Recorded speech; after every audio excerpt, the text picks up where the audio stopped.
Hi, hello, வணக்கம். So இந்த set of வீடியோஸில் நம்ம என்ன பார்க்க போகிறோம் அப்படின்னா, கிட் அப்புறம் கிட்ஹப்பை பற்றி தமிழில் பார்க்க போகிறோம். ஸோ நம்ம எவ்வளோ தான் இங்கிலீஷில் படித்து இங்கிலீஷில் தெரிஞ்சுக்கிட்டாலும் நமக்கு தமிழில் அதை கேட்டு படிக்கும்போது அது இன்னும் நமக்கு ஆழமாக பதியும் அப்படின்றது தான் என்னோட ஒரு நம்பிக்கை. ஏன்னா பர்சனலாக எனக்கு அப்படி தான். ஸோ இந்த பிளேலிஸ்ட் முழுக்க முழுக்க கிட் அப்புறம் கிட்ஹப்பை பற்றி ஃபுல் அண்ட் ஃபுல் தமிழில் தான் பார்க்க போகிறோம். ஒரு சில டெர்மினாலஜிஸை நம்ம கண்டிப்பாக தமிழில் அப்படியே ட்ரான்ஸ்லேட் பண்ண முடியாது, பட் பண்ணாலும் ரொம்ப வித்தியாசமாக இருக்கும். ஸோ அதனால் அது என்ன ப்ராசஸ், அது என்ன எப்படி கிட் எப்படி வேலை செய்யுது, கிட்ஹப் எப்படி வேலை செய்யுது அப்படின்றது தான் இந்த வீடியோவில் பார்க்க போகிறோம். கிட்டப்பை பற்றி எவ்வளோ பேர் எவ்வளோ விதமாக போட்டு துவைச்சி காய போட்டுட்டாங்க. பட் இது என்னோட பர்சனலான நான் எப்படி கிட்டப்பை வந்து அப்ரோச் பண்ணுறேன் அப்படின்றத நம்ம சேனலில் நான் பார்க்கணும் அப்படின்றதுக்காக தான் இந்த பிளேலிஸ்ட், இந்த வீடியோ. ஸோ தயவு செஞ்சு யாரும் நான் இங்கிலீஷில் இந்த வீடியோ போடல அப்படின்னு சொல்லி கமெண்ட் பண்ணாதீங்க. இங்கிலீஷில் கிட்டப் வீடியோ நான் இங்கிலீஷ்லேயும் நம்ம சேனலில் வச்சுருக்கேன். ஸோ ஒருவேளை நீங்கள் இங்கிலீஷில் பார்க்கணும் அப்படின்னு நினச்சிங்கன்னா நீங்கள் தாராளமாக அதை பார்க்கலாம். ஸோ இப்போ இந்த வீடியோவில் நம்ம என்ன பார்க்க போகிறோம் அப்படின்னா, கிட்டப்பை பற்றி இந்த வீடியோவில் நம்ம என்ன கவர் பண்ண போகிறோம் அப்படின்றதையும் சொல்லிடுறேன். ஸோ கிட்னா என்ன, கிட் எப்படி வேலை செய்யுது, அப்புறம் கிட்டில் இருக்க முக்கியமான டெர்மினாலஜிஸ், அப்புறம் கிட்டுக்கும் கிட்டபுக்கும் உள்ள வித்தியாசம், அப்புறம் கிட் ஏன் முக்கியம் அப்படின்ற விஷயங்கள் எல்லாத்தையும் நம்ம இந்த வீடியோவில் பார்க்கலாம். ஸோ இது வரைக்கும் நீங்கள் நம்ம சேனலுக்கு சப்ஸ்கிரைப் பண்ணாமல் இருந்தீங்கன்னா மறக்காமல் சப்ஸ்கிரைப் பண்ணிடுங்க. ஸோ இது மாதிரி நிறைய வீடியோக்கள் வரப்போகுது. கிட்டை பற்றி பார்க்க போகிறோம். KCNA, அதாவது Kubernetes Cloud Native அசோசியேட் சர்டிஃபிகேட்டை பற்றி எல்லாம் பார்க்க போகிறோம். ஸோ இது வரைக்கும் நீங்கள் சப்ஸ்கிரைப் பண்ணல அப்படின்னா சப்ஸ்கிரைப் பண்ணுங்கள். அண்ட் உங்கள் ஃப்ரெண்ட்ஸ் யாராவது கிட்டப்பை பற்றி படிக்கணும் அப்படின்னு நினச்சாங்க அப்படின்னா அவங்களுக்கும் இந்த வீடியோ ஷேர் பண்ணுங்கள், நம்ம சேனலை பற்றி சொல்லுங்கள். ஸோ நம்ம அடுத்ததாக மே மாதத்தில் 5வது வருஷத்தில் அடி எடுத்து வைக்க போகிறோம். ஸோ அதுக்காக சிறப்பான நிறைய பிளான்ஸ் எல்லாம் இருக்குது. ஸோ வீடியோக்குள்ளே போகலாம். ஸோ முதல்ல பார்த்தீங்கன்னா கிட் அப்படின்னா என்ன அப்படின்றத பார்க்கலாம். ஸோ கிட் அப்படின்றது ஒரு வெர்ஷன் கண்ட்ரோல் சிஸ்டம். ஸோ இதோட முக்கியமான வேலை என்ன அப்படின்னா, நம்மளுடைய கோடை வந்து வெர்ஷனாக சேமித்து வச்சுக்கிறோம். ஸோ அது ஃபைலாக இல்லாமல் ஒவ்வொரு வெர்ஷனாக அது வந்து கிட்டில் வந்து சேமித்து வச்சுக்கணும், லைக் ஸ்டோர் பண்ணி வச்சுக்கோம். ஸோ அதுக்கு தான் நம்ம வந்து கிட் யூஸ் பண்ணுறோம். அண்ட் கிட் வந்து வெர்ஷன் கண்ட்ரோலிங் சிஸ்டம். ஸோ அதனால தான் அது VCS அப்படின்னு சொல்கிறோம். ஏன்னா அது ஃபைல் கண்ட்ரோல் சிஸ்டம் கிடையாது, வெர்ஷன் கண்ட்ரோல் சிஸ்டம். ஸோ நீ என்ன கோடை கொடுத்தாலும் அதை வந்து கிட்டப் வந்து ஒரு சோர்ஸ், அதாவது ஒரு ஒரு சோர்ஸ் கோடை வந்து ஒரு வெர்ஷனாக சேமித்து வச்சுக்கும். ஸோ ஒரு சின்ன எக்ஸாம்பிள் சொல்கிறேன். நீங்கள் ஒரு எக்ஸல் ஷீட்டில் வேலை பார்த்துட்ருக்கீங்க. ஒவ்வொரு நாளும் அதில் நீங்கள் நிறைய சேஞ்சஸ், நிறைய மாற்றங்கள் பண்ணிகிட்டே இருப்பீங்க. வேறு வேறு பேரில் வந்து அதை ஸ்டோர் பண்ணி சேமித்து வைப்பீங்க, சேவ் பண்ணி வைப்போம் இல்லையா? ஸோ இன்றைக்கி நான் ஒரு ஃபைலை க்ரியேட் பண்ணுறேன். அதை வந்து நான் என்ன பண்ணுறேன்னா ரிப்போர்ட் v1.xl அப்படின்னு சேவ் பண்ணுறேன். நாளைக்கு அதே ஃபைலில் என்ன பண்ணுறேன், நான் சில சேஞ்சஸ்லாம் பண்ணிவிட்டு அதை வந்து ரிப்போர்ட் v2.xl அப்படின்னு சேவ் பண்ணுறேன். இன்னொரு ஃபைலாக சேவ் பண்ணுறேன். மறுபடியும் 3வது நாள் நான் இன்னொரு சில சேஞ்சஸ் பண்ணிவிட்டு அதை ஃபைனல் ரிப்போர்ட் v3 அப்படின்னு நான் சேவ் பண்ணுறேன். ஸோ இப்படி செய்யும்போது என்ன ஆகுதுன்னா, ஆட்டோமேட்டிக்காக நிறைய ஃபைல்ஸ் ஆட் ஆகுது இல்லையா? ஸோ முதல் நாள் வந்து ரிப்போர்ட் v1 அப்படின்னு ஒரு ஃபைலும், 2வது நாள் ரிப்போர்ட் v2 ஒரு ஃபைல், 3வது நாள் ரிப்போர்ட் v3 ஒரு ஃபைல். ஸோ இப்படி நான் பண்ணும்போது என்ன ஆகுதுன்னா, நிறைய ஃபைல் கிரியேட் ஆகுது, நிறைய ஃபைல் சேவ் ஆகுது. அண்ட் இதனால் குழப்பமும் ஏற்படுது. ஏன்னா எது கடைசி ஃபைல் அப்படின்றது நமக்கு தெரியாது. ரிப்போர்ட் v1 அப்படி தான், அதுதான் கடைசி ஃபைல், அதை தான் நான் யூஸ் பண்ணணுமா? இல்லை ரிப்போர்ட் v2 தான் கடைசி ஃபைல், அதை தான் நான் யூஸ் பண்ணணுமா? இல்லை ஃபைனல் ரிப்போர்ட் v3 தான் கடைசி ஃபைல், அதை நான் யூஸ் பண்ணணுமா? அப்படின்ற குழப்பங்கள் நிறைய வருது. ஆனால் கிட் என்ன பண்ணுது அப்படின்னா, இது எல்லாத்தையும் இந்த மாதிரியான குழப்பங்கள் எல்லாத்தையும் வந்து சால்வ் பண்ணுது. அதாவது குழப்பங்கள் எல்லாத்தையும் தீர்த்து வைக்கிது. எப்படி அப்படின்னா, நம்ம எல்லா ஃபைலையும் பார்த்தீங்கன்னா ரொம்ப ஸ்மார்ட்டாக சேவ் பண்ண முடியும். எப்படின்னா ஒரே ஃபைலாகவே சேவ் பண்ணிக்கலாம். ஆனால் எந்த வெர்ஷனில் என்ன பண்ணீங்க அப்படின்றத கிட் ரொம்ப அழகாக சேமித்து வச்சுக்கிறது. ஸோ நீங்கள் வந்து எந்த வெர்ஷனில் என்ன பண்ணீங்க அப்படின்றத நீங்கள் தாராளமாக கிட்டில் பார்க்கலாம். ஏன்னா கிட், மறுபடியும் நான் சொல்கிறேன், வெர்ஷனாக தான் சேவ் பண்ணி வைக்கும். ஸோ நீங்கள் ஃபஸ்ட் வெர்ஷனில் என்ன பண்ணீங்க, செகண்ட் வெர்ஷனில் என்ன பண்ணீங்க, தேர்ட் வெர்ஷனில் என்ன பண்ணீங்க, ஃபைனல் வெர்ஷனில் என்ன பண்ணீங்கன்றது வரைக்கும் எல்லாமே இருக்கும். பட் எல்லாம் ஒரே ஃபைலாக இருக்கும். அதுதான் ரொம்ப முக்கியம். நிறைய ஃபைல், அதாவது இப்போ நான் அதே எக்ஸல் ஷீட்டுக்கு வரேனே, இப்போ நான் ரிப்போர்ட் அப்படின்னு ஒரு எக்ஸல் ஷீட் வச்சுருக்கேன்னா, ரிப்போர்ட் v1 அப்படின்னு ஒரு ஃபைலாகவும், ரிப்போர்ட் v2 ஒரு ஃபைலாகவும், ரிப்போர்ட் v3 ஒரு ஃபைலாகவும் இல்லாமல் எல்லாமே ரிப்போர்ட் அப்படின்ற ஃபைல் இல்லையா? ஆனால் ஒவ்வொரு வெர்ஷன்லையும் நான் என்ன பண்ணேன் அப்படின்றத என்னால் எடுத்து பார்க்க முடியும். அப்பா, ஒரு வழியாக நான் அது வந்து நல்லபடியாக உங்களுக்கு புரிய வச்சுட்டேன்னு நினைக்கிறேன். ஸோ ஒரே ஒரு விஷயந்தான், ஃபைலாக சேவ் பண்ணாமல் கிட் வந்து வெர்ஷனாக சேவ் பண்ணுது. அதுதான் ரொம்ப ரொம்ப ரொம்ப முக்கியம். அதுதான் நீங்கள் ஞாபகம் வச்சுக்கணும். ஸோ அப்படி வெர்ஷனாக சேவ் பண்ணும்போது நமக்கு நிறையா ஃபைல்ஸ் இல்லாமல் எல்லாமே ஒரே ஃபைலாகவே இருக்கும். ஸோ அடுத்ததாக கிட் எப்படி வேலை செய்யுது அப்படின்றத பார்க்க போகிறோம். ஸோ கிட் வந்து நான் ஏற்கனவே சொன்னேன் வெர்ஷன் கண்ட்ரோல் சிஸ்டம் அப்படின்னு சொல்லியிருந்தேன் இல்லையா. கிட் வந்து வெர்ஷன் கண்ட்ரோல் சிஸ்டம் மட்டும் கிடையாது. கிட் ஒரு distributed version control system. So distributed version control சிஸ்டம்னா என்ன அப்படின்னா, இப்போ உங்கள் கம்ப்யூட்டரில் உள்ள ஒரு ப்ராஜெக்ட் இருக்குது. ஸோ அந்த ப்ராஜெக்ட்டுக்கு ஒரு ஹிஸ்ட்ரி இருக்கும். லைக் நீங்கள் முதல் நாள்லேருந்து என்ன பண்ணீங்க அப்படின்றது வரைக்கும் கடைசி நாள் வரைக்கும் என்ன பண்ணீங்கன்ற ஹிஸ்ட்ரி இருக்கும் இல்லையா. அதுதான் அது வந்து ஒரு செட் ஆஃப் ஒரு விஷயம் ஞாபகம் வச்சுங்க. ஸோ ரெண்டாவது விஷயம் என்ன அப்படின்னா, ரிமோட் ரெபாசிட்டரி. அதாவது நீங்கள் கேள்விப்பட்டிருப்பீங்க GitHub, GitLab அப்படின்லாம் இருக்கும் இல்லையா. ஸோ அதுலேயும் ஒரு ஹிஸ்ட்ரி இருக்கும். ஸோ 2 இடத்துல ஒரு ஹிஸ்ட்ரி இருக்கும். அதாவது உங்களோட கம்ப்யூட்டரில் ஒரு ஹிஸ்ட்ரி இருக்கும். ஹிஸ்ட்ரினா லைக் நீங்கள் டே 1லேருந்து என்ன பண்ணீங்க அப்படின்றதும், இன்னொன்று அதே மாதிரி ரிமோட் ரெபாசிட்டரி GitHubலையும் GitLabலையும் அதே மாதிரி வரலாறு, அதாவது ஹிஸ்ட்ரியும் இருக்கும்.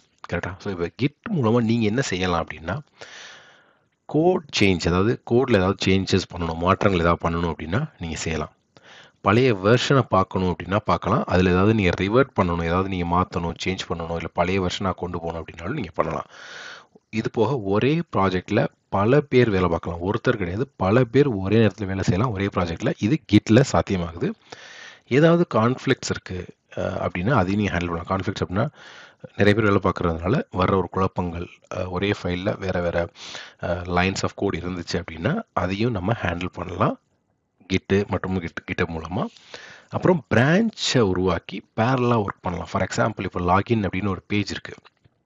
நான் வந்து டெக்ஸ்ட் பாக்ஸ் ஆட் பண்ணுறேன், அதில் சில வேலிடேஷன்ஸ்லாம் பண்ணுறேன் அப்படின்னா, நான் ஒர்க் பண்ணுற அதே நேரத்தில் என் கூட வேலை பார்க்குற என்னோடய நண்பர் சரவணன் அப்படின்னு ஒருத்தர் வச்சுக்கோமே. சரவணன் என்ன பண்ணலாம் அப்படின்னா,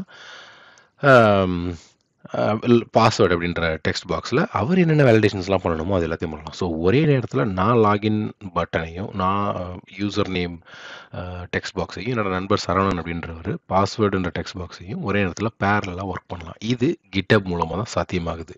புரியுதுங்களா? ரெண்டாவது விஷயத்தை நான் புரிய வச்சேன்னு நினைக்கிறேன். ஸோ இப்போ மூணாவது பார்த்தீங்கன்னா, முக்கியமான டெர்மினாலஜிஸ்லாம் என்னென்ன இருக்குது. GitHubல முக்கியமான டெர்மினாலஜிஸ்லாம் என்ன அப்படின்னா, முதல் டெர்மினாலஜி நீங்கள் ஞாபகம் வச்சுக்க வேண்டியது ரெபாசிட்டரி. ஸோ நீங்கள் ப்ராஜெக்டை கிட்டில் ட்ராக் பண்ணுறதுக்கு உங்களுக்கு கிட் ஃபோல்டர் தேவைப்படுது. ஸோ அதுதான் நம்ம ரெபாசிட்டரி அப்படின்னு சொல்கிறோம், ரெப்போ அப்படின்னு சொல்லுவோம் ஷார்ட் ஃபார்மில்.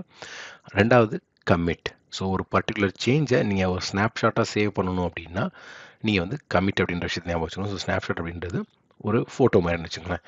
ஸோ நீங்கள் நடந்து போய்ட்டுருக்கீங்க, நீங்கள் எடுத்து வைக்கிற ஒவ்வொரு அடியையும் ஒரு ஸ்னாப்ஷாட் ஃபோட்டோவாக எடுத்து வச்சோம் அப்படின்னா, நீங்கள் முதல் ஸ்டெப் என்ன வச்சிங்க, ரெண்டாவது ஸ்டெப் என்ன வச்சிங்க, மூணாவது ஸ்டெப் என்ன வச்சிங்கன்றதை பார்க்கலாம் இல்லையா. அதுதான் கமிட். அதே இந்த எக்ஸாம்பிள் எனக்கே ரொம்ப பிடிச்சிருக்கு. அடுத்தது மூணாவது பார்த்தோம்னா பிரான்ச். ஸோ ஒரே ப்ராஜெக்டில் பேரலாக இப்போ சொன்ன மாதிரி தான் யூசர் நேம் ஒரு ஆளும், பாஸ்வேர்ட் பாக்ஸ் ஒரு ஆளும் ஒரே நேரத்தில் வேலை செய்யலாம். அதுக்கு பிரான்ச் நமக்கு ஹெல்ப்ஃபுல்லாக இருக்கும். நாலாவது மர்ஜ் அப்படின்றது ஒரு பிரான்ச். இப்போ நான் வந்துட்டு யூசர் நேம் பாக்ஸ் முடிச்சிட்டேன், வேலையை முடிச்சிட்டேன்.